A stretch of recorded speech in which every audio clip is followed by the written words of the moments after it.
وہ کسی نے کہا تھا نا کہ قدر والے ہی قدر والوں کی قدر جانتے ہیں. وہ قدر والے صحابہ جانتے تھے کہ قدر والے ماہ رمضان کی قدر کیا ہے. تبھی تو صحابہ کی یہ دل کی خواہش کہتی کاش ایک مہینہ نہیں پورا سال ہی ماہ رمضان ہوتا.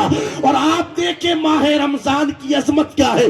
مصطفیٰ جان رحمت صلی اللہ تعالی علیہ وسلم نے ارشاد فرمایا پروردگار عالم نے ماہ رمضان کے اندر میری امت کو وہ خصوصیت عطا فرمائی جو خصوصیتیں اس امت سے پہلے کسی کو نہیں ملی.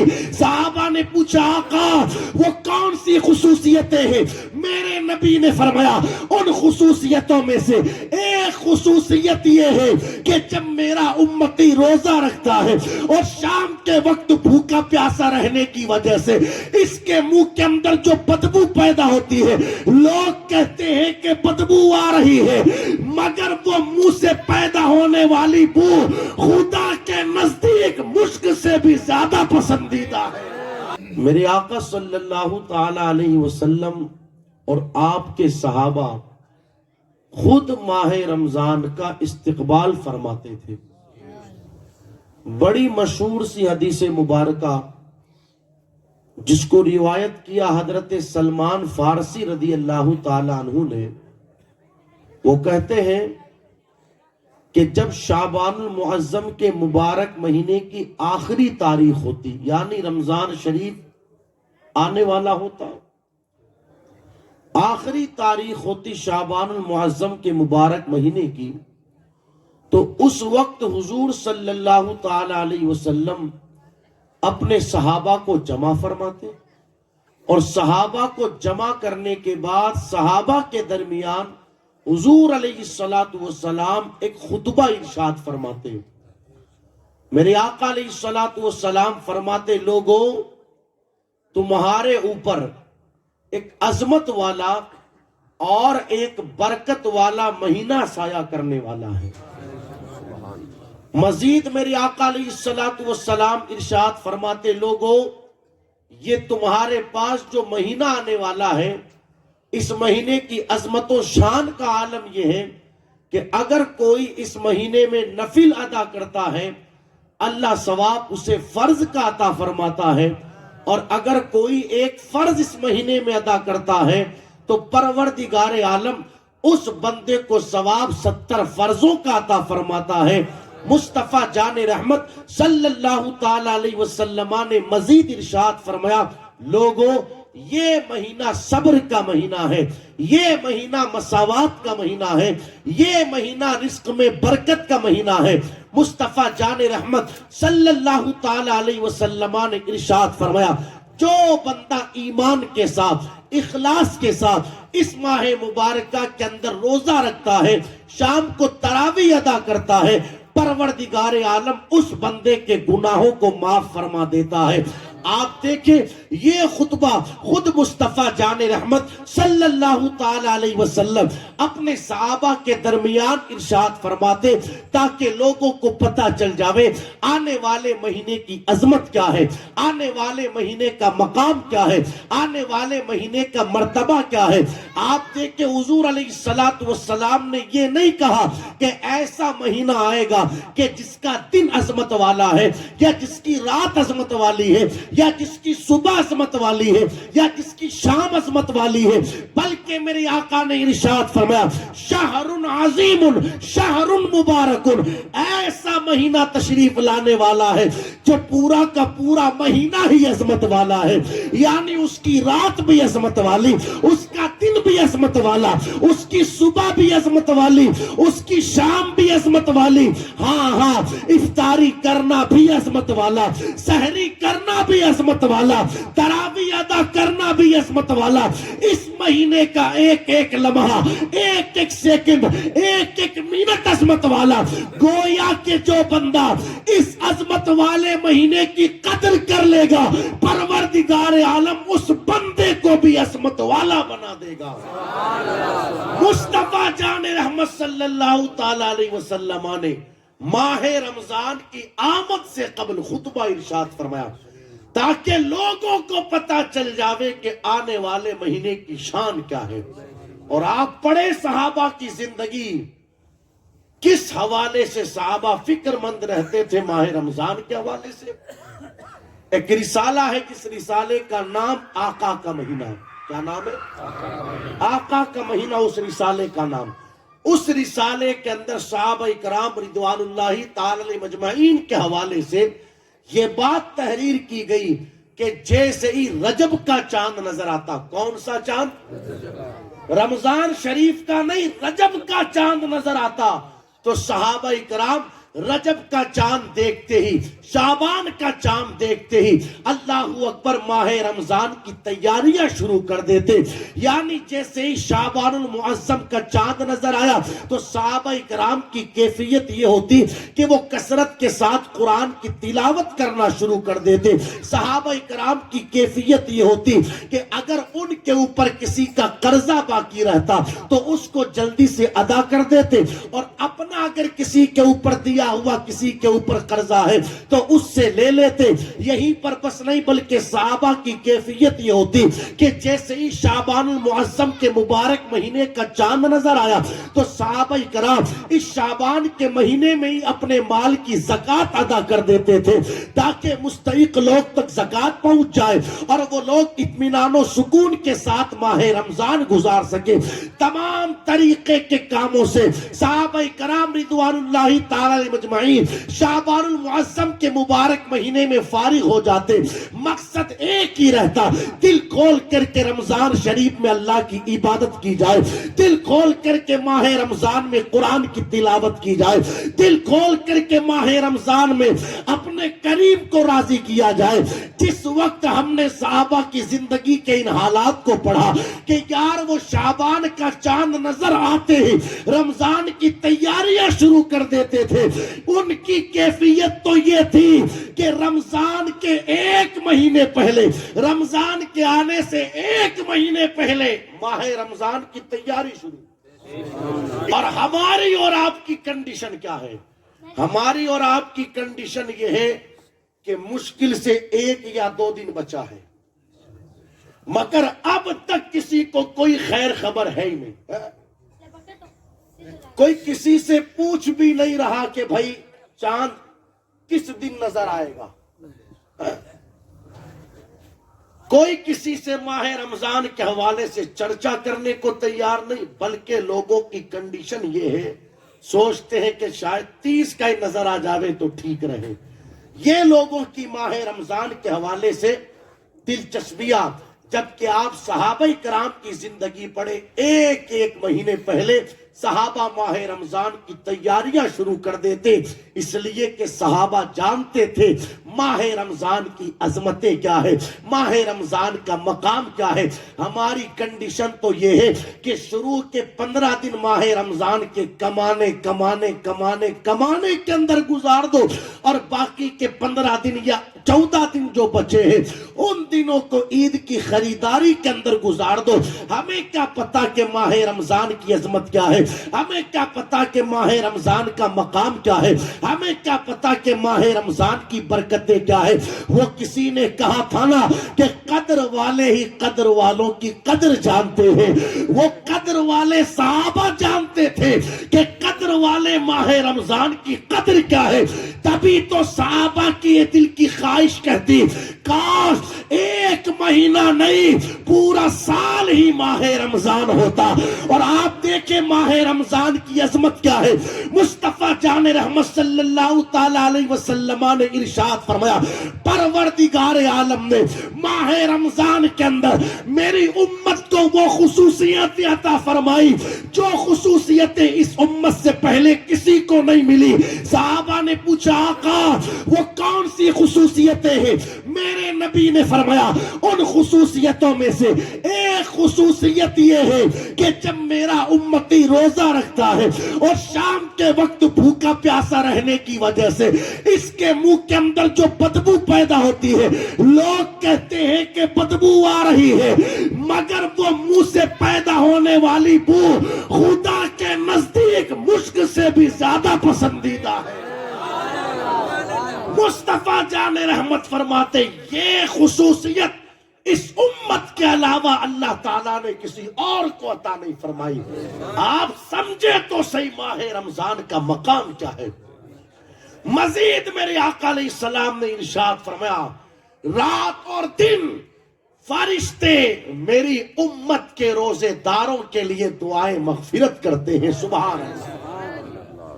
اور افطار کے وقت پروردگار عالم کئی ہزار لوگوں کو جہنم سے آزادی عطا فرماتا ہے.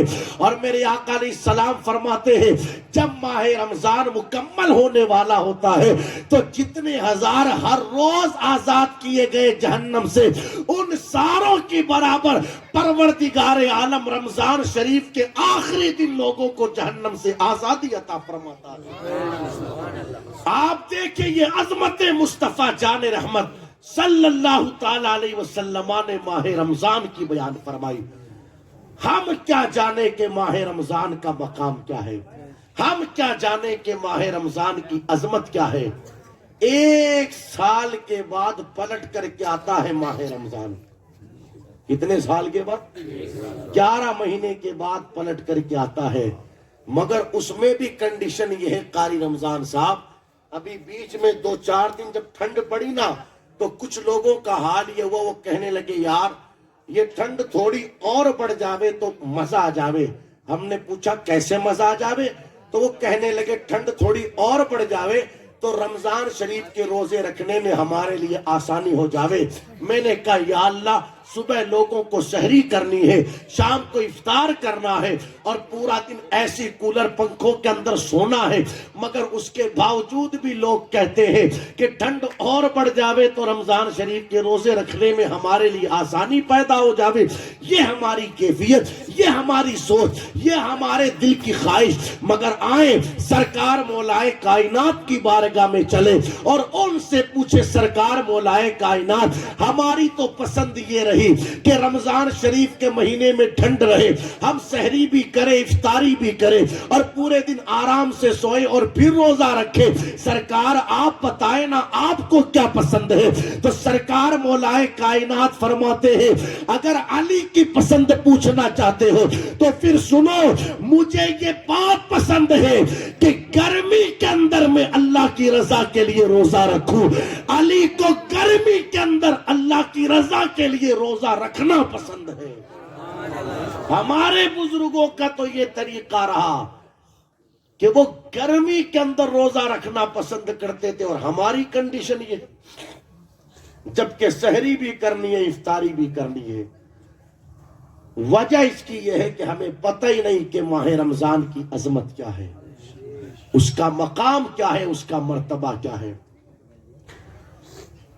آپ دیکھیں ماہ رمضان وہ عظمت والا مہینہ ہے.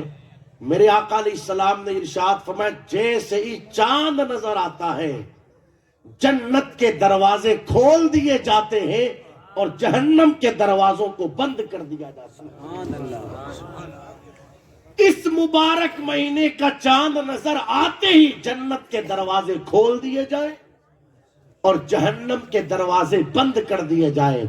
اور صحابہ کی جب زندگی کو پڑھا گیا تو ایک چیز ان کی زندگیوں میں اور نظر آئی وہ یہ کہ پورا شعبان کا مہینہ اس کیفیت سے وہ گزارتے کہ بھئی ماہ رمضان آنے والا ہے آنے والا ہے آنے والا ہے. زکوٰۃ بھی دے دیتے اگر اپنے اوپر کسی کا قرض رہتا تو اس کو بھی ادا کر دیتے اور اگر کسی کو شرعی سزا دینی ہوتی تو اس کو بھی سزا دے دیتے. اس طریقے سے تمام کاموں سے فارغ ہو جاتے. اور جیسے ہی ماہ رمضان کا چاند نظر آتا تو چاند نظر آنے کے ساتھ ہی غسل کرتے اور غسل کر کے 1 مہینے کے اعتکاف کے لیے مسجد میں بیٹھ جایا کرتے تھے. یہ صحابہ کرام رضوان اللہ تعالی مجمعین کا حال تھا. اس طریقے سے وہ ماہ رمضان کی قدر کرتے تھے. اللہ اکبر اللہ اکبر. اس طریقے سے صحابہ ماہ رمضان کی قدر کیا کرتے تھے.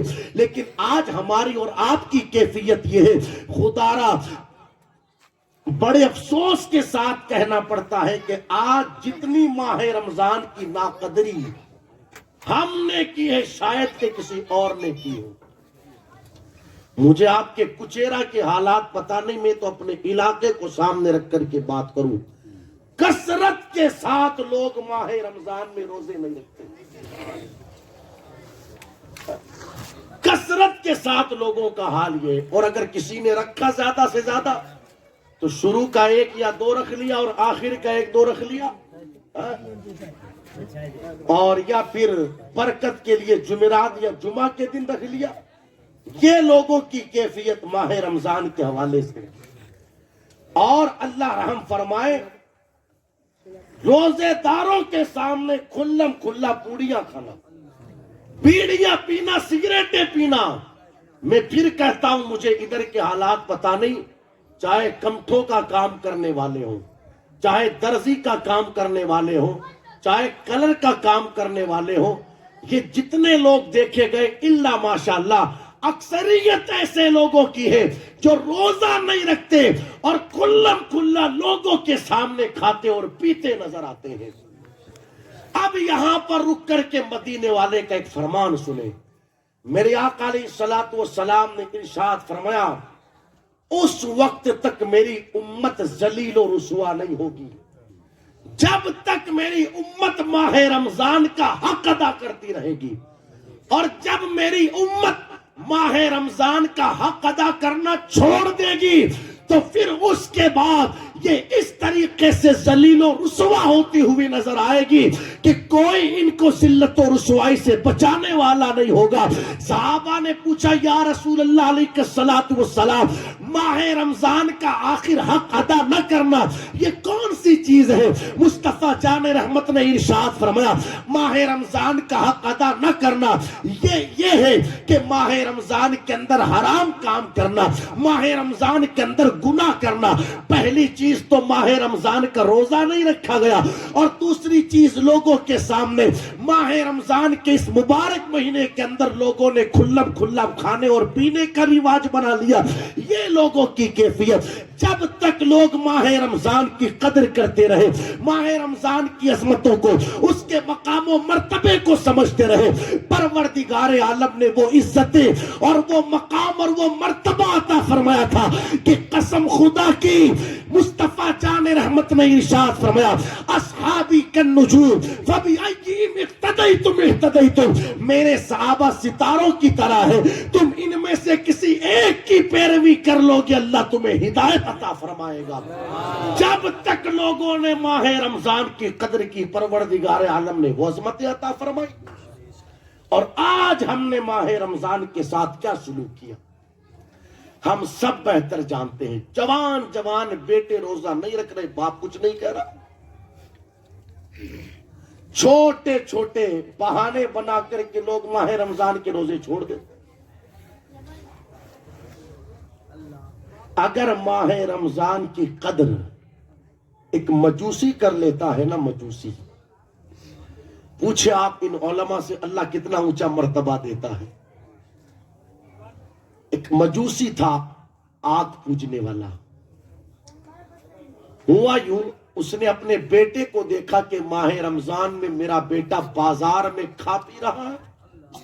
اسے جلال آیا کہ رمضان شریف کا مہینہ چل رہا ہے اور میرا بیٹا بازار میں کھا پی رہا ہے لوگوں کے سامنے.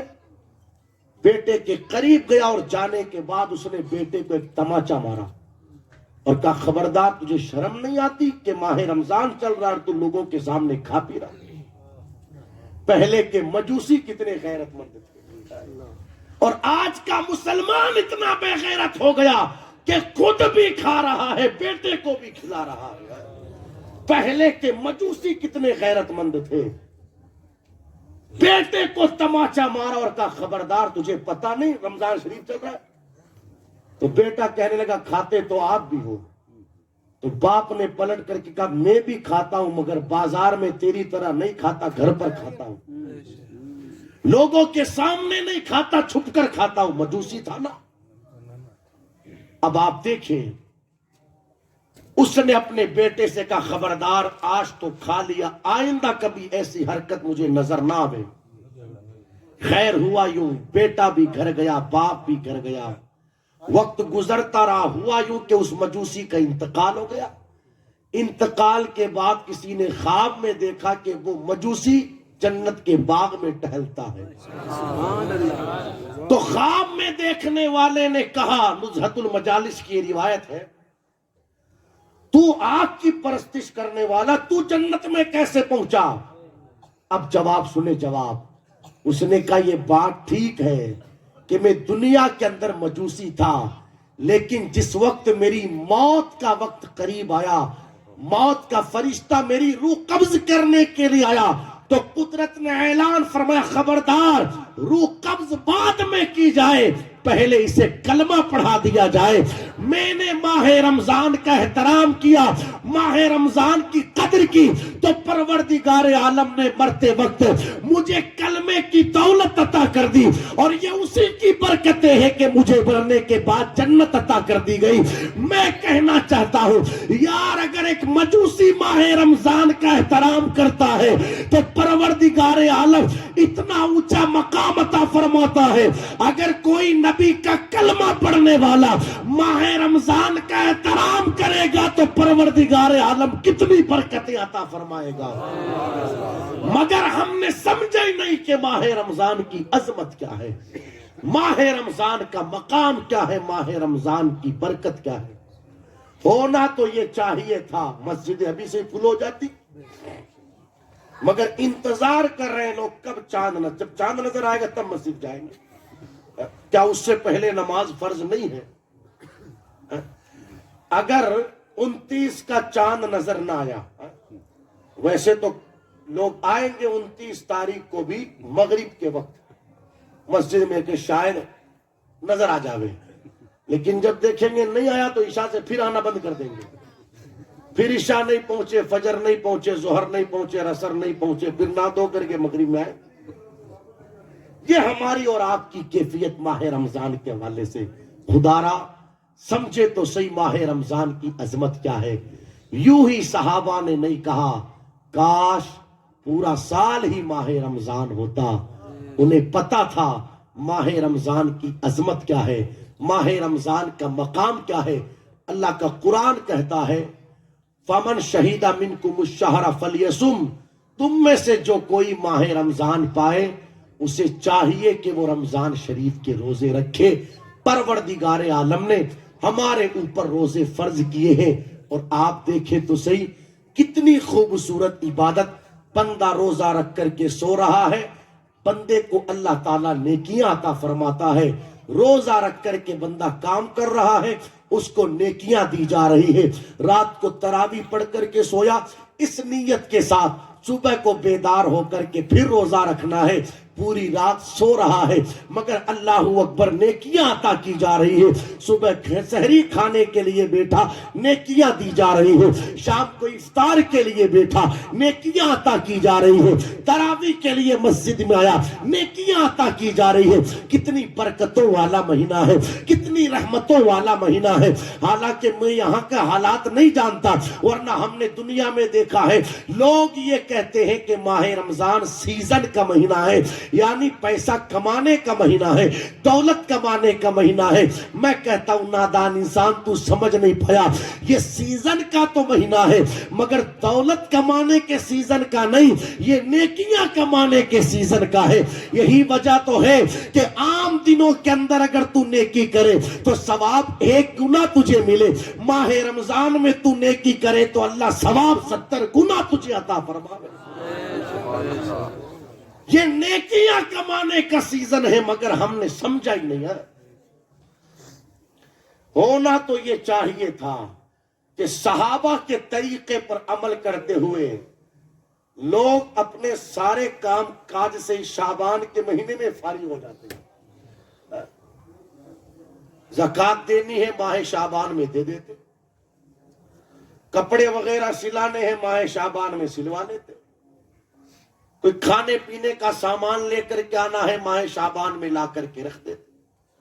اور ماہ رمضان کے اندر صرف اور صرف اللہ کی عبادت کرنی ہے، اپنے رب کو راضی کرنا ہے، جتنا زیادہ ہو سکے اپنے آپ کو خدا کی بارگاہ میں حاضر کر کے رکھنا ہے. یہ کیفیت ہونی چاہیے تھی. مگر ابتدا کے 15 دن 20 دن یہ لوگوں کے دنیا کمانے میں. ماہ رمضان میں ہم نے دیکھا ہے کہ کئی ساری جگہوں پر لوگوں کے لیے آسانیاں کر دی جاتی ہیں. کچھ بیچارے غیرت مند ہوتے ہیں, وہ کہتے ہیں لوگ روزہ رکھتے ہیں تو عام دنوں میں اگر چھٹی شام کو 6 بجے ہو رہی تھی تو وہ ماہ رمضان میں دوپہر میں 2 بجے کر دیتے ہیں, کئی جگہ 12 بجے, کئی جگہ 1 بجے. مشکات شریف پڑھیں, جو لوگ روزے داروں کے لیے, اپنے ماتحت رہنے والے لوگوں کے لیے جنہوں نے روزہ رکھا ہے, آسانی کرتے ہیں, میرا مولا ان کے اس عمل کو ضائع ہونے نہیں دیتا, بلکہ پیغمبر اسلام صلی اللہ علیہ وسلم نے ارشاد فرمایا جو بندہ اپنے ماتحتوں پر ماہ رمضان میں تخفیف کرتا ہے اللہ تعالیٰ اس کی مغفرت فرما دیتا ہے اور اس کو اللہ تعالیٰ جہنم سے آزادی عطا فرما دیتا ہے. اس کے اس عمل کو رائے گا نہیں جانے دیا جاتا, بلکہ پروردگار عالم اس بندے کو اس کی دنیا اور آخرت میں برکتیں نصیب فرماتا ہے. تو اس نے تو یہ سوچا کہ چلو یار روزے داروں کے لیے کچھ آسانی کرے, مگر لوگوں کا حال کیا ہوا, 12 بجے تک ایک حاضری پوری کر لی, شام کو 5-6 بجے تک ایک حاضری اور کر لو, اور شام کو پھر کھانا کھا کر کے رات کو 12 بجے تک ایک حاضری اور پوری کر لو. یعنی عام دنوں میں اگر ایک حاضری وہ بھر رہے تھے تو ماہ رمضان میں ایک دن میں 3 حاضریاں, اور وہ بھی اس طور پر کہ روزہ نہیں رکھنا. کئی ایسے لوگ بھی دیکھے گئے, بھائی صاحب روزہ کیوں نہیں رکھتے؟ اب کیا بتائیں مولانا صاحب آپ کو, ہم کو بیڑی اور سگریٹ پینے کی یا تمباکو کھانے کی جو لت لگ گئی ہے یہ ہم سے چھوٹتی نہیں, اس بنیاد پر ہم روزہ نہیں رکھتے. استغفر اللہ, کہو استغفر اللہ. تو بیڑی نہیں چھوڑ سکتا اور روزہ چھوڑ رہا, اللہ کا شکر ادا کرو کہ اس پروردگار عالم نے ماہ رمضان جیسی عظیم نعمت عطا فرمائی. ہم اور آپ نہیں سمجھ سکتے کہ ماہ رمضان کا مل جانا خدا کی کتنی بڑی نعمت, بہت بڑی نعمت. میرے آقا علیہ الصلوۃ والسلام کے ایک صحابی ہیں, نام جن کا حضرت طلحہ بن عبید اللہ رضی اللہ تعالیٰ عنہ. آپ سنیں اس روایت کو, ایمان کو تازگی ملے گی. حضرت طلحہ بن عبید اللہ رضی اللہ تعالیٰ عنہ وہ کہتے ہیں کہ دور دراز کے علاقے سے 2 لوگ حضور علیہ الصلوۃ والسلام کی بارگاہ میں حاضر ہوئے, اور ان دونوں نے ایک ساتھ حضور کی بارگاہ میں حاضر ہو کر کے کلمہ پڑھا. کلمہ پڑھ لینے کے بعد دونوں اپنے اپنے گھروں کی طرف جانے لگے. حضرت طلحہ بن عبید اللہ کہتے ہیں ان دونوں میں سے ایک جو تھا وہ بڑا چست تھا, بڑا فرتیلا تھا, دوسرے کے مقابلے میں نیکی کرنے میں, عبادت کرنے میں ایک جو تھا دوسرے کے مقابلے میں بڑا فرتیلا تھا. وقت گزرتا رہا, ہوا یوں کہ جو پہلے والا تھا فرتیلا چست جو تھا اس کا انتقال ہو گیا, اور انتقال اس حال میں ہوا کہ اس کو اللہ تبارک و تعالیٰ نے شہادت کی موت عطا فرمائی. یعنی پروردگار عالم نے اسے شہادت کا مرتبہ عطا فرمایا. اس طریقے سے اس پہلے والے بندے کا انتقال ہوا. وہ دوسرا والا جو تھا اس کا انتقال 1 سال کے بعد میں ہوا, مگر اس کا انتقال شہادت سے نہیں ہوا, شہادت کی بنیاد پر نہیں ہوا, بلکہ ایسے ہی ان کا انتقال ہوا 1 سال کے بعد. حضرت طلحہ بن عبید اللہ کہتے ہیں دونوں کا انتقال ہو گیا. ایک رات خواب میں سویا, رات کو میں سویا تو کیا دیکھتا ہوں کہ میں جنت کے دروازے پر حاضر ہوں, اور وہ دونوں لوگ جنہوں نے حضور علیہ السلام کی بارگاہ میں کلمہ پڑھا وہ بھی جنت کے دروازے پر حاضر ہے. جنت کا داروغہ باہر آیا, اور آنے کے بعد وہ جو بندہ جس کا انتقال 1 سال کے بعد میں ہوا تھا اس سے کہنے لگا چلو جنت میں, تمہیں جنت میں بلایا جا رہا ہے. ان کو جنت میں داخل کر دیا گیا. پھر داروغہ جنت باہر آیا, اور آنے کے بعد میں جس کا انتقال 1 سال پہلے ہوا تھا اس سے کہا گیا چلو اب تمہارا وقت آیا ہے کہ تم جنت میں داخل ہو جاؤ. ان کو بھی جنت میں داخل کر دیا گیا. پھر داروغہ جنت واپس باہر آئے, اور آنے کے بعد حضرت طلحہ بن عبید اللہ سے کہتے ہیں ابھی تمہارا وقت نہیں آیا, تم واپس چلے جاؤ. اس لیے کہ وہ باحیات تھے, خواب کے عالم میں انہوں نے یہ ساری چیزیں دیکھی تھی. حضرت طلحہ کہتے ہیں جب میری صبح کو آنکھ کھلی، بیدار ہوا، نماز فجر ادا کرنے کے بعد میں نے لوگوں کے سامنے جب اس بات کو رکھا کہ یار خواب میں اس طرح کی بات دیکھی ہے، حالانکہ ہم تو اس پہلے والے بندے کے بارے میں سوچتے تھے کہ شاید اسے پہلے جنت میں داخل کیا جائے گا اور جس کا انتقال 1 سال کے بعد میں ہوا اسے بعد میں جنت میں داخل کیا جائے گا، مگر میں نے خواب میں دیکھا دوسرے والے کو جنت میں پہلے داخل کیا گیا ہے اور جس کا انتقال شہادت کی بنیاد پر ہوا اس کو جنت میں بعد میں داخل کیا گیا ہے۔ یہ بات اتنی عام ہوئی کہ حضور علیہ السلام تک یہ بات پہنچی۔ میرے آقا علیہ السلام نے حضرت طلحہ بن عبید اللہ کو اپنے قریب بلایا اور فرمایا طلحہ کیا کہتے ہو؟ اب تک یہ بات صرف خواب تھی، خواب، لیکن جب حضور کی بارگاہ میں یہ بات پہنچی ہے اب یہ خواب نہ رہا بلکہ یہ مدینے والے کی حدیث بن گئی۔ مصطفیٰ جان رحمت نے فرمایا طلحہ کیا کہتے ہو؟ حضرت طلحہ نے ساری بات حضور کی بارگاہ میں رکھی، عرض کرتے آقا ہم تو پہلے والے کے بارے میں سمجھ رہے تھے کہ شاید اسے پہلے جنت میں داخل کیا جائے گا، مگر جس کا انتقال 1 سال کے بعد میں ہوا اسے پہلے جنت میں داخل کیا گیا ہے، بات سمجھ میں نہیں آتی۔ میرے نبی نے فرمایا طلحہ جس کا انتقال 1 سال کے بعد میں ہوا تھا کیا انہوں نے رمضان نہیں پایا؟ کہنے لگے آقا پایا ہے۔ نبی نے فرمایا کیا انہوں نے روزے نہیں رکھے تھے؟ کہا آقا رکھے تھے۔ میرے نبی نے فرمایا کیا تراویح نہیں پڑھی تھی؟ عرض کرتی آقا پڑھی تھی۔ نبی نے فرمایا کیا انہوں نے اللہ کی عبادت نہیں کی تھی؟ ہر بات پر یہی کہتے جا رہے کیوں نہیں یا رسول اللہ؟ انہوں نے اس طریقے سے ماہ رمضان میں خدا کی عبادت کی۔ آقا فرماتے ہیں بس یہ ماہ رمضان ہی کی برکت ہے، انتقال 1 سال کے بعد میں ہوا مگر جنت میں پہلے داخل کر دیا گیا۔ آپ سمجھیں ایک ماہ رمضان کا مل جانا خدا کی کتنی بڑی نعمت، کتنی بڑی دولت، کتنا بڑا انعام، مگر ہائے افسوس ایسے مبارک مہینے کی بھی لوگ قدر نہیں کرتے۔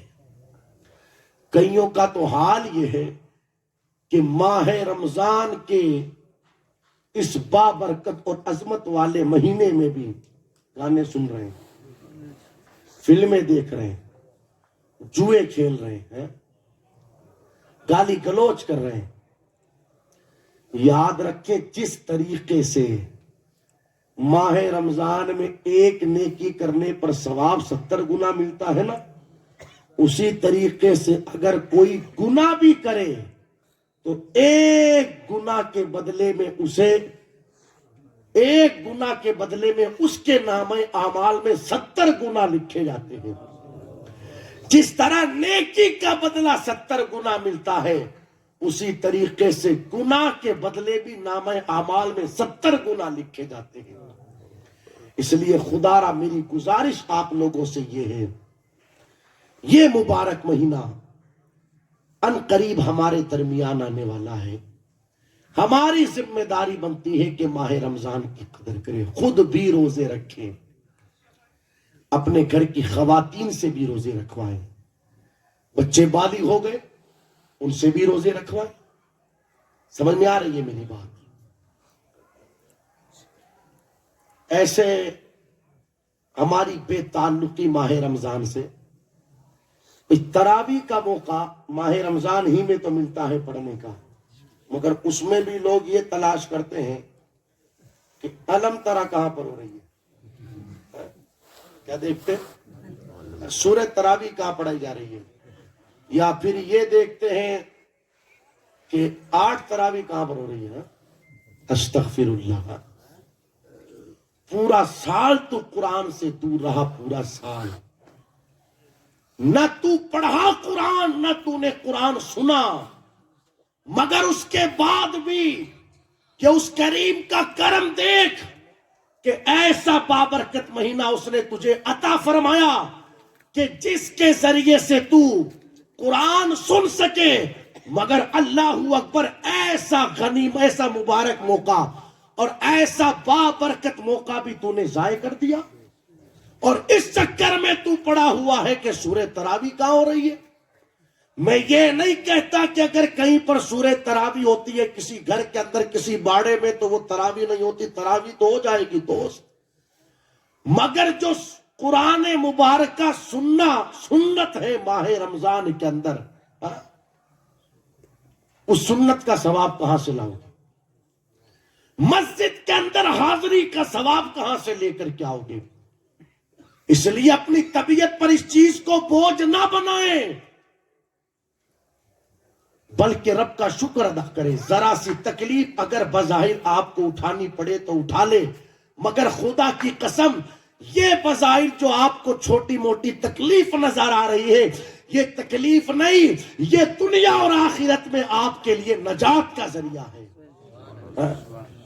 آپ دیکھیں ہم جن بزرگوں کے ماننے والے ہیں وہ قرآن سے کتنی محبت کرتے تھے، کتنا پیار کرتے تھے قرآن سے۔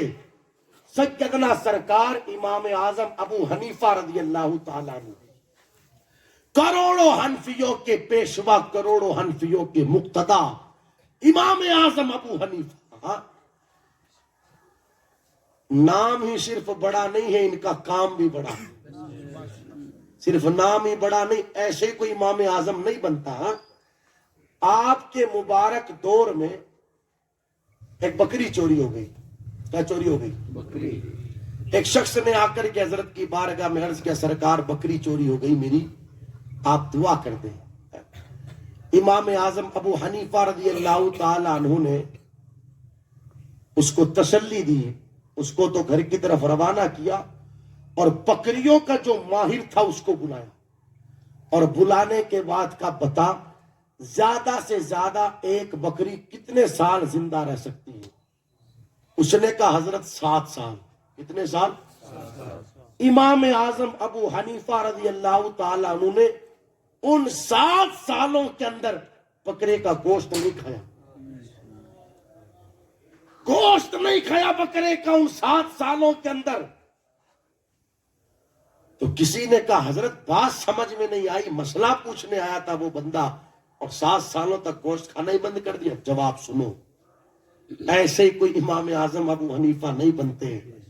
فرماتے ہیں پتہ نہیں اس کی بکری تو کھو گئی، کون اس کی بکری کو اٹھا کر کے لے آوے اور لا کر کے کسائی کی دکان پر بیچ دے، اور کسائی اس کو ذبح کرے، گوشت بناوے، اور پتہ نہیں کس دن اس کا گوشت میرے گھر کے اندر آ جاوے اور اسے میں کھا لوں تو میری زندگی پر اس کا کیا اثر پڑے گا۔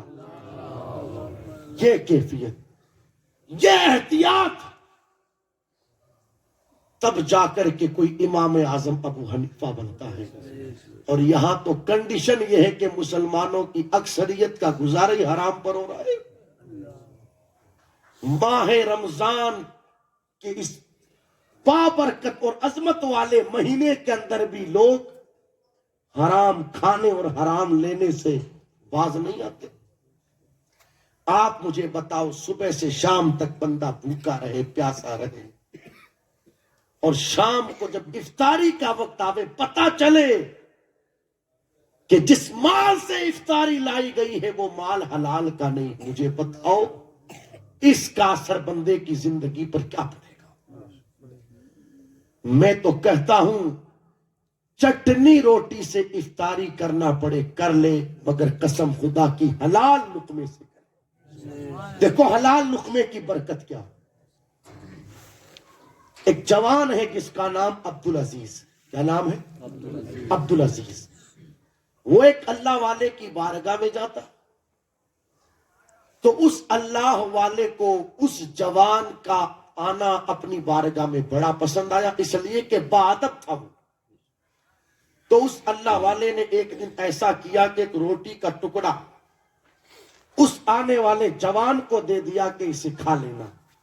اب وہ ہماری طرح کا کوئی جوان تو تھا نہیں کہ لے لیا اور لانے کے بعد بچے کو دے دیا یا ادھر ادھر کسی کو دے دیا یا بکری کو ڈال دیا، نہیں۔ اس عبدالعزیز جوان نے سوچا اللہ والے کی بارگاہ کا تبرک ہے، اسے ضائع نہ کیا جائے، بلکہ اسے اس کو کام میں لیا جائے۔ اور دیکھو کس طور پر کام میں لیا۔ اس عبدالعزیز نامی جوان نے 3 روزے رکھے، کتنے روزے؟ اور جب افطار کا وقت آتا تو جو اللہ والے کی بارگاہ سے اسے تبرک ملا تھا، اس تبرک سے جو ٹکڑا تھا اس ٹکڑے میں سے ایک ٹکڑا توڑتا اور اس سے افطار کرتا۔ 3 دنوں تک یہ کیفیت رہی اس جوان کی۔ جب تیسرے دن وہ تبرک پورا ہو گیا، رات میں سویا، سوتے ہوئے اس جوان نے بیوی کا حق ادا کیا۔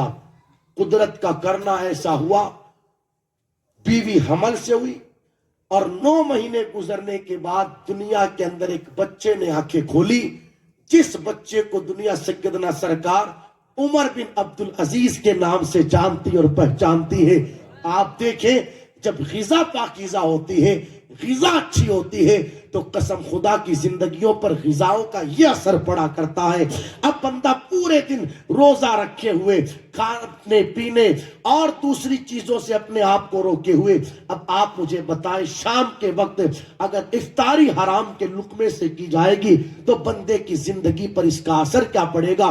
اس لیے خدا را کہنا یہ چاہتا ہوں، ہماری ذمہ داری بنتی ہے، ماہ رمضان پروردگار عالم کی طرف سے ایک بہت بڑا انعام ہے ہمارے پاس، پروردگار عالم کا بہت بڑا کرم ہے۔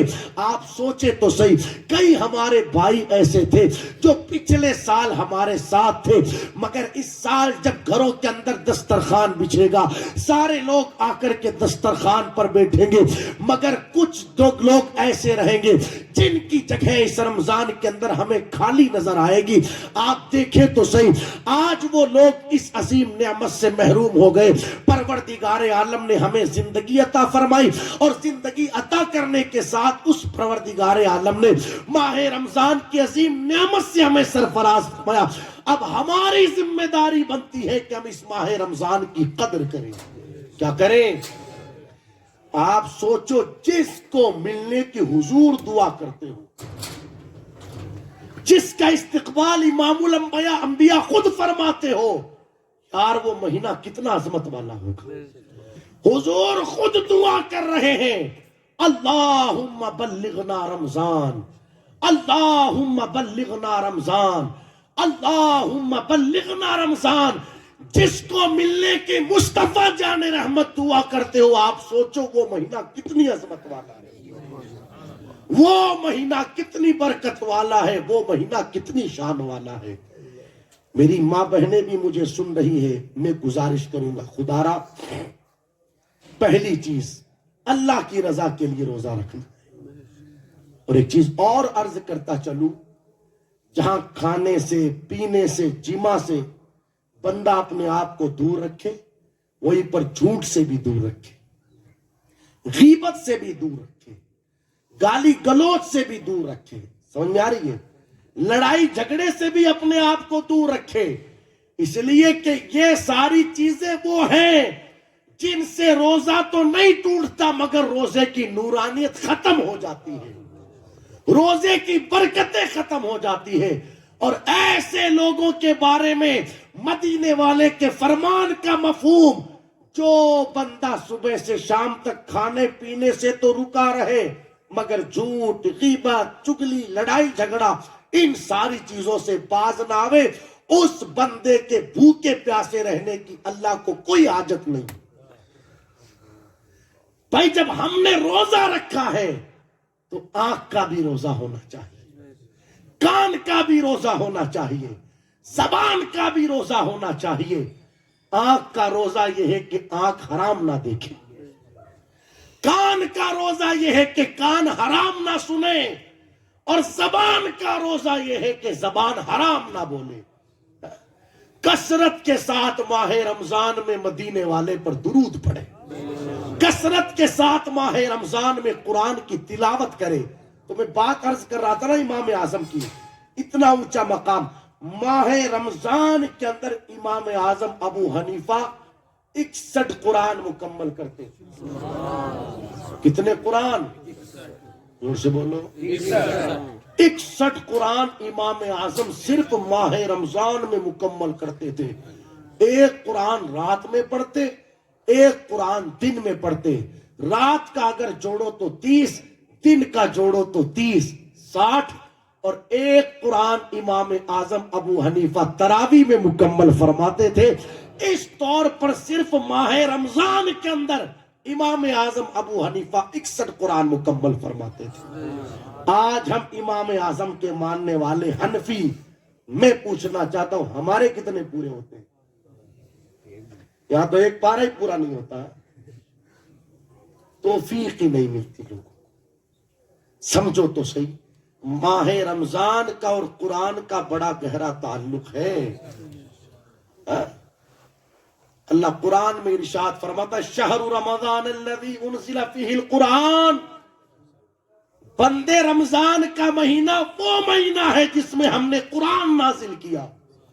یار جو قوم جس مہینے میں قرآن نازل ہو اس مہینے میں قرآن نہ پڑھے تو بھلا کسی اور مہینے میں کیا خاک قرآن پڑھے گی؟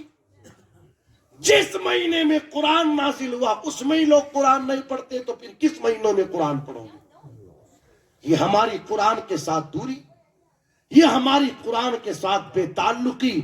یاد رکھیں جو قوم قرآن سے دور ہو جاتی ہے پھر ہر کوئی اسے اپنے سے دور کر دیتا ہے. لیکن بزرگوں نے فرمایا جو بندہ اپنا رشتہ قرآن سے جوڑ کر کے رکھتا ہے سب تو اس سے اپنا تعلق توڑ لے مگر قسم خدا کی قرآن اس سے اپنا تعلق کبھی نہیں توڑتا. بندہ باحیات رہے رشتہ قرآن کے ساتھ جڑا ہوا ہے، مر کر کے قبر میں پہنچ جاوے، بھائی نے، بہن نے، باپ نے، بیوی نے، بھائیوں نے، رشتہ داروں نے، خاندان والوں نے، سب نے تعلق توڑ لیا ہے مگر قرآن سے محبت کرنے والا تھا، قرآن کی تلاوت کرنے والا تھا. قبر میں سب نے چھوڑ دیا مگر وہاں پر بھی قرآن بندے کا ساتھ نبھاتا ہوا نظر آتا ہے. جب فرشتے سوالات کے لیے آتے ہیں قرآن کہتا ہے آج اس کو آرام سے سونے دیا جائے، جو پوچھنا ہے ہم سے پوچھا جائے، اس لیے کہ اس نے پوری زندگی قرآن کو سینے سے لگا کر کے رکھا. اور یہیں پر بس نہیں بلکہ میرے آقا فرماتے ہیں جس نے تعلق قرآن سے جوڑا پھر قرآن میدان محشر میں بھی بندے کا ساتھ دے گا، پل صراط پر بندے کا ساتھ قرآن دے گا، میزان عمل پر بندے کا ساتھ قرآن دے گا. حتیٰ کہ میرے آقا فرماتے ہیں جب تک قاری کو یعنی پڑھنے والے کو قرآن خدا کی بارگاہ سے بخشوا کر جنت میں داخل نہ کروا دے وے اس وقت تک قرآن قاری کا ساتھ نہیں چھوڑے گا. جس نے قرآن سے رشتہ مضبوط کیا ہر جگہ قرآن نے ساتھ دیا. اگر ہمارا قرآن کے ساتھ تعلق ہی نہیں رہا، ماہ رمضان میں ہم قرآن نہیں پڑھتے تو بھلا کب پڑھیں گے؟ کئی ایسے لوگ ہیں جنہیں اس عمر میں پہنچ جانے کے بعد بھی قرآن پڑھنا نہیں آتا. دیکھو یہ سنہرا موقع ہے آپ کے پاس، اس ماہ مبارکہ کی قدر کرو، اس لیے کہ عام طور پر لوگ اس مہینے میں کام کاج سے فارغ رہتے ہیں، زیادہ نہیں تو عصر کی نماز کے بعد سے لے کر کے مغرب تک. کیا ہی بہتر ہو اپنا معمول بنا لے کہ اس رمضان شریف کے مکمل ہوتے ہوتے مجھے قرآن پڑھنا سیکھنا ہے. کیا ہی بہتر ہوگا. حالانکہ یہ سارے کام ہم کو ماہ رمضان سے پہلے کر لینے چاہیے. علماء کے پاس آ کر کے مسائل معلوم کرنے چاہیے. حضرت روزہ کن چیزوں سے ٹوٹ جاتا ہے، کن چیزوں سے مکروہ ہوتا ہے، کن صورتوں کے اندر روزہ چھوڑنے کی اجازت ہے. یہ سارے مسائل ہم کو ماہ رمضان سے پہلے معلوم کرنے چاہیے. سحری کا ٹائم کتنے بجے تک رہتا ہے، افطار کتنے بجے کرنا ہے. آپ دیکھو کئی جگہوں پر آج بھی ایسے لوگ ملیں گے جو اذان تک کھاتے پیتے رہتے ہیں کہ ابھی اذان نہیں ہوئی، وہ فلاں مسجد کی اذان نہیں ہوئی، وہ فلاں مسجد کی اذان نہیں ہوئی.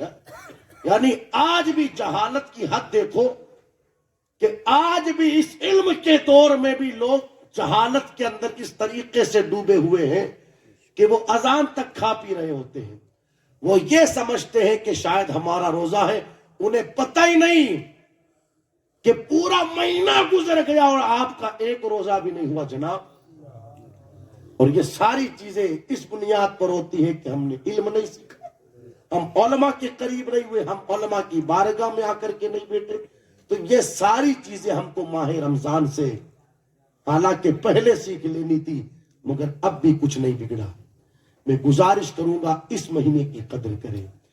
جن بھائیوں کو قرآن پڑھنا آتا ہے کثرت کے ساتھ قرآن پڑھیں، اور جن بھائیوں کو قرآن پڑھنا نہیں آتا بدقسمتی سے خدارا آئے اپنے علماء کے پاس، اپنے ائمہ کے پاس، اور آ کر کے کہے حضرت آپ کی بڑی کرم نوازی ہوگی، آپ کا بڑا احسان ہوگا، آپ مجھے قرآن پڑھنا سکھا دیں۔ اور ایک گزارش کروں، پورا پڑھنا سیکھ لو تو سبحان اللہ، ورنہ خدا را کم سے کم اتنا قرآن تو سیکھ ہی لو کہ جتنے قرآن کے ذریعے کم سے کم ہم اپنی نمازیں تو ٹھیک ٹھاک ادا کر سکیں، اتنا قرآن تو دوستو سیکھ ہی لو۔ آپ اپنے امام کے پاس بیٹھ کر کے ان کو اپنی نماز سناؤ کہ میں آج 5 سال سے 10 سال سے 15 سال سے 40 سال سے 45 سال سے نماز پڑھ رہا ہوں، میں چاہتا ہوں کہ آپ ایک مرتبہ میری نماز سن لیں۔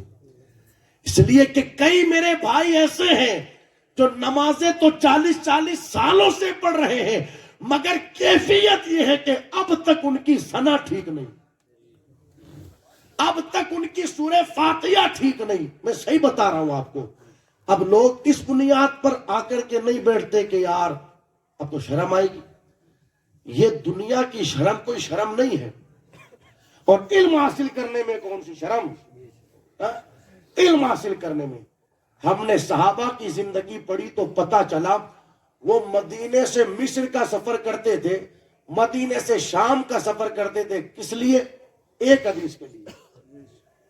کائے کے لیے؟ ایک حدیث حاصل کرنے کے لیے ایک مہینے کا سفر کر لیتے تھے۔ وہی سوچ سکتے تھے نا بھائی ایک حدیث ہی تو ہے، اب چھوڑو، نہیں، ان کو پتا تھا کہ علم کی عظمت کیا ہے، علم کا مقام کیا ہے، دنیا کی رسوائی کوئی رسوائی نہیں۔ میں کہنا چاہوں گا دوست، یہ رسوائی زیادہ بڑی ہے، حالانکہ یہ کوئی رسوائی نہیں، یہ قیامت کے دن والی رسوائی زیادہ بڑی ہے۔ آج آ جائیں علماء کے پاس، اپنی نمازیں ٹھیک کر لیں تاکہ قیامت کے دن کی رسوائی سے ہم اور آپ بچ سکیں۔ سمجھ رہے آپ میری بات؟ تو کریں گے انشاءاللہ کوشش، کچھ نہیں جاتا، آپ سنائیں، آپ اگر غلطی رہے گی تو بتا دیں گے۔ اس لیے کہ دیکھو یہ کوئی اردو یا فارسی یا انگریزی تو ہے نہیں کہ بھئی چلا دیا، یہ اللہ کا قرآن ہے۔ کیا ہے؟ دیکھو چھوٹی چھوٹی غلطیاں انسان کو کہاں سے کہاں تک پہنچا دیتی ہیں۔ ایک مشہور سی سورت ہے جسے سورہ اخلاص کہتے ہیں۔ کیا کہتے ہیں؟ سورہ اخلاص۔ ہر کوئی اس سورت کی نماز میں تلاوت کرتا ہے بندہ۔ قل هو اللہ احد اللہ الصمد لم یلد ولم یولد ولم یکن له کفوا احد۔ اب یہ سورہ اخلاص ہر کوئی تلاوت کرتا ہے۔ اب اگر کسی بندے نے سورہ اخلاص پڑھی، سورہ اخلاص اصل یوں ہے قل هو اللہ احد، جس کا ترجمہ ہوا اے محبوب آپ فرما دو اللہ ایک ہے۔ کیا ترجمہ ہوا؟ اے محبوب آپ فرما دو۔ اب اگر کسی نے پڑھ دیا قل هو اللہ احد تو کیا مطلب بنا؟ تو کھا۔ کیا مطلب بنا؟ اب آپ سوچو ترجمہ کیا تھا؟ اے محبوب آپ فرما دو کہ اللہ ایک ہے، اور چھوٹے کاف سے بندے نے پڑھا، وہاں پر بڑا کاف ہے قل هو اللہ احد۔ 2 کاف ہوتے ہیں نا، ایک ڈنڈی والا کاف ہوتا ہے، ایک نقطے والا، تو جو قل هو اللہ احد میں کاف ہے وہ نقطے والا ہے۔ کون سا ہے؟ اب اگر کسی نے نقطے والے کاف کی جگہ ڈنڈی والا کاف وہاں پر پڑھ دیا قل هو اللہ احد، معنی فاسد ہوا، اور معنی فاسد ہونے کی بنیاد پر بندے کی نماز نہیں ہوئی۔ مگر یہ کب ہوگا؟ جب اسے پتا رہے گا کہ یار قاف کہاں سے ادا ہوتا ہے اور کاف کہاں سے ادا ہوتا ہے۔ لوگوں کو پتہ ہی نہیں کہ قاف اور کاف یہ کوئی 2 حرف بھی ہے۔ تو یہ ساری چیزیں ہمارے اوپر سیکھنا فرض ہے۔ فرض کیا ہے؟ اتنا قرآن تو ہمیں سیکھنا ہی پڑے گا جتنے قرآن کے ذریعے آپ اپنی نمازیں ٹھیک ٹھاک ادا کر سکیں۔ میں یہ نہیں کہتا کہ آپ 50 سورتیں سیکھو، سیکھ لو تو سبحان اللہ، ورنہ ایک سورت دو سورت آپ کو نماز پڑھنے کے لیے تو سیکھنا فرض ہے، فرض دوست. اور ایسے نہیں کہ ہم جیسے پڑھتے چلے آ رہے ہیں ویسے پڑھ دیا، نہیں. جس طریقے سے پڑھنے کا تقاضا مصطفیٰ جان رحمت کی شریعت کرتی ہے اس طریقے سے تجھے پڑھنا پڑے گا. تو یہ ماہ رمضان ہماری نگاہوں کے سامنے کیا ہی بہتر ہو. قاری رمضان صاحب، مولانا ذاکر صاحب، آپ کے علماء بیٹھے ہیں، یہ حضرت ہیں. عصر کی نماز کے بعد بڑے لوگوں کی درسگاہ لگے، ایک بورڈ لگایا جائے اور اس پر یہ ساری باتیں بتائی جائے، کیا ہی بہتر ہو. تو کرے انشاءاللہ. کافی سارا وقت رہتا ہے ماہ رمضان میں، اور سیکھنے والا ہو، سمجھنے والا ہو، کوشش کرنے والا ہو تو بہت کچھ حاصل ماہ رمضان میں کیا جا سکتا ہے. تو کریں گے انشاءاللہ کوشش، ماہ رمضان کی قدر کریں گے، گناہوں سے بچیں گے. بند کر دو فلمیں دیکھنا. یار شیطان بند ہو گیا اور ہم فلمیں دیکھ رہے ہیں. ایک کتاب میں ہم نے پڑھا جب شیطان بند ہو گیا پھر انسان گناہ کیوں کر رہا ہے. اس میں وجہ یہ لکھی گئی کہ شیطان کے اشاروں پر چلتے چلتے، شیطان کا کہنا مانتے مانتے یہ گناہ کرنے کا اتنا عادی بن چکا ہے کہ اسے بند کر دیا گیا، بندہ پھر بھی گناہ کر رہا ہے. اب آپ سوچو کس قدر ہم شیطان کے پیچھے چلے، کس قدر ہم نے اس کی باتوں کو مانا کہ اسے قید کر دیا گیا ماہ رمضان کے اندر، مگر بندہ پھر بھی گناہ کر رہا ہے. مت سنو گانے، مت دیکھو فلمیں، مت بولو جھوٹ، مت کرو کسی کی غیبت، مت کرو کسی سے لڑائی جھگڑا. ماہ رمضان صبر کا مہینہ ہے. میرے نبی نے حدیث مبارکہ میں فرمایا نا، یہ شہر الصبر ہے، صبر کا مہینہ ہے. اور صبر کوئی چھوٹی موٹی چیز نہیں، بلکہ جو بندہ صبر کر لیتا ہے اس بندے کو پروردگار عالم صبر کے بدلے جنت عطا فرما دیتا ہے. اور ایک چیز میرے آقا نے ارشاد فرمائی، یہ مہینہ مساوات کا مہینہ ہے. کون سا مہینہ؟ مساوات کا مطلب ہمدردی. 11 مہینے ویسے ہم کرتے ہیں لوگوں کے ساتھ ہمدردیاں، مگر اس ماہ مبارکہ میں زیادہ ہمدردی ہونی چاہیے. دیکھیں کس کے گھر پر سحری کا انتظام نہیں، دیکھیں کس کے گھر پر افطار کا انتظام نہیں. اچھی بات ہے آپ مسجدوں میں بھجواتے ہو، بھجوانا بھی چاہیے، مگر میں کہنا چاہوں گا دوست، مسجد میں بھجوانے سے کئی زیادہ بہتر یہ ہے کہ اگر تیرے پڑوس میں تیرے بھائی کے گھر پر سحری یا افطاری کا انتظام نہیں تو تو اس کے گھر پر سحری اور افطاری کا انتظام کروا. سمجھ میں آ رہی ہے میری بات؟ لوگ لنگر لگواتے، لگوانا چاہیے، اچھی بات ہے، مگر میں کہنا چاہوں گا پہلے اپنے خاندان والوں کا جائزہ لیوے، رشتہ داروں کا جائزہ لیوے، علاقے والوں کا جائزہ لیوے کہ ان کی کیفیت کیا ہے، ان کی کنڈیشن کیا ہے. دلوں میں ہمدردی ہونی چاہیے ایک دوسرے کے حوالے سے، اس لیے کہ عام دنوں میں آپ لوگوں کے ساتھ ہمدردیاں کرتے ہو، اچھی بات ہے. ماہ رمضان میں ہمدردی کرو گے اللہ ثواب 70 گنا عطا فرمائے گا. اور آگے میرے آقا نے فرمایا یہ مہینہ رزق میں اضافے کا مہینہ ہے، یعنی اس مہینے میں اللہ تعالیٰ لوگوں کے رزق میں برکتیں عطا فرماتا ہے. کیا عطا فرماتا ہے؟ آپ دیکھو کیسی برکتیں ہوتی ہیں. جو نعمتیں ہر کسی کو پورے سال میسر نہیں ہو پاتی، یہ ماہ رمضان ہی کی تو برکت ہے کہ ہر کسی کے دسترخوان پر وہ نعمتیں نظر آتی ہیں. سبحان اللہ. اس ماہ مبارکہ کے صدقے میں کیسی کیسی نعمتیں کھانے کو ملتی ہیں. تو یہ رزق میں فراوانی کا مہینہ ہے. تو خدا را ان ساری چیزوں کو سمجھے. جن بھائیوں کو اللہ نے دولت سے نوازا ہے وہ اپنے مال کی زکوٰۃ ادا کرے. کیا کرے؟ زور سے بولو. ہاں، اب پتہ نہیں ادھر کیا سسٹم ہے. کئی جگہ دیکھا گیا زکوٰۃ کا مطلب کیا سمجھتے ہیں؟ بازار سے 200 روپے کے کوئی 20 جوڑے لے کر کے آ گئے اور 10 یا 20 کے نوٹوں کی ایک 2 گڈی بنوا لی. جو بھی فقیر، وہ باپ داداؤں کے زمانے سے چلا آ رہا ہے کہ اس گھر میں دیتے ہیں، اس فلاں کو دیتے ہیں، فلاں کو دیتے، ایک جوڑا 20 روپیہ، ایک جوڑا 10 روپیہ. وہ 10-15 جوڑے بانٹ دیے اور 1000-2000 روپے کے نوٹوں کی وہ گڈی بانٹ دی. اب کوئی پہنچا وہ زکات کے لیے تو کام نے تو دے دی. ایسے زکات ادا ہوتی ہے؟ یہ کوئی تیری طبیعت کا مسئلہ تھوڑی ہے جو تو نے بنا دیا. ہاں یہ شریعت کا مسئلہ ہے دوست.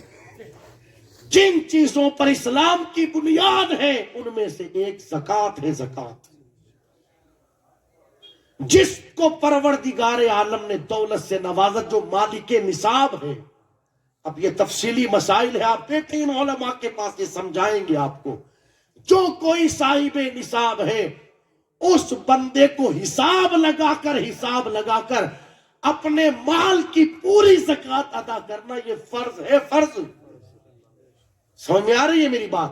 میرے آقا علیہ الصلوۃ والسلام نے ارشاد فرمایا زکات مال کا میل ہے. میل یہ جس مال میں مل جاتا ہے اس کو ہلاک کر دیتا ہے. کثرت کے ساتھ لوگوں کے آج جو مال ہلاک ہو رہے ہیں ان مالوں کے ہلاک ہونے کی بنیادی وجہ ایک یہ رہی کہ لوگ صحیح طور پر اپنے مالوں کی زکات ادا نہیں کر رہے. ورنہ یہ ہو ہی نہیں سکتا کہ مصطفیٰ جان رحمت نے فرمایا جو بندہ اپنے مال کی زکات ادا کر دیتا ہے وہ اپنے مال کو مضبوط قلعے میں محفوظ کر دیتا ہے. کیا فرمایا حضور علیہ السلام نے؟ جو مال کی زکات ادا کر دیتا ہے وہ مال کو محفوظ قلعے میں بند کر دیتا ہے. حضور علیہ السلام فرما دے کہ اس کا مال مضبوط قلعے میں بند ہو گیا، یہ ہو ہی نہیں سکتا کہ پھر اس کا مال ہلاک ہو جائے. مال کے ہلاک ہونے کی بنیادی وجہ جو بنی وہ یہ کہ آج کثرت کے ساتھ لوگ اپنے مالوں کی زکات ادا نہیں کر رہے. میں جہاں تک سمجھتا ہوں میں نے دیکھا 90% لوگ ایسے ہیں جو اپنے مالوں کی زکات دیتے ہی نہیں.